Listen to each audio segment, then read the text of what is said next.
তো জানো বন্ধুরা, আমি সব কিছুতেই যত্নশীল করেছিলাম।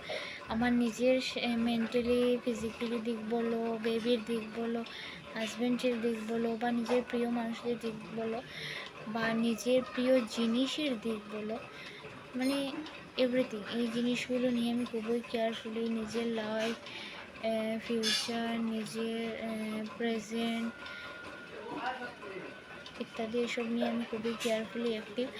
সবসময় অ্যাক্টিভ থাকার চেষ্টা করি, সবসময় সজাগ থাকার চেষ্টা করি, সবসময় অ্যালার্ট থাকার চেষ্টা করি, সব দিক দিয়ে সচেতন থাকা। তারপরেও অ্যাক্সিডেন্টলি মানে যেটা হওয়ার সেটা তো হবেই, যেটা হওয়ার না সেটা তো হবে না। তারপরেও মানে সতর্ক সাবধান থাকার অলওয়েজ চেষ্টা করি, এবং নিজের আত্মসম্মান যাতে সর্বদা বজায় রেখে চলতে পারি, নিজের আত্মসম্মান যাতে সর্বদা রক্ষা করতে পারি, এবং জীবনে চলার পথে যেন নিজে কর্ম করে খেয়ে যেতে পারি, ঠিক আছে, নিজের পায়ে নিজে দাঁড়াতে পারি।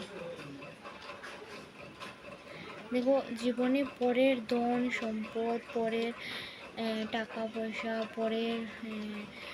পরের মানে উন্নতি দেখে নিজে জ্বলবো, এটা আমার স্বভাব নয়। তো জীবনে আমি খুশি আছি এর কারণেই, কারণ অন্যের সুখ, অন্যের আনন্দ, অন্যের উন্নতি দেখে আমার ভালো লাগে। তাতে আমি মানে সেটা নিয়ে আমি পড়ে থাকি না, বা সেটা দেখে আমি জ্বলে না। 1 নম্বর পয়েন্ট। 2 নম্বর, আমি নিজের দুঃখ, নিজের খারাপ লাগা, নিজের মন খারাপের কথা, নিজের জীবনে যদিও কিছু থেকে থাকে, সেটা আমি আমার প্রিয়, একমাত্র আমার নিজের প্রিয় মানুষ ছাড়া আর আমার ভগবান ছাড়া কারো কাছে শেয়ার করি না, ঠিক আছে। আর 3 নম্বর কথাটা হচ্ছে, এই যে জীবনে অন্যের ধন সম্পদ, টাকা পয়সা, অন্যের বাড়ি ঘর, বিল্ডিং, গাড়ি বাড়ি, টাকা পয়সা ইত্যাদি সব কিছু আছে বলে আমার নিজের কোনো চিন্তা টেনশন নেই। এইসব নিয়ে আমি খেয়ে বেঁচে বিন্দাস আমার জীবন কেটে যেতে পারবে। আমার জীবন চলে যাওয়ার পরও আমার পরবর্তী অন্য কেউ খেয়ে যেতে পারবে,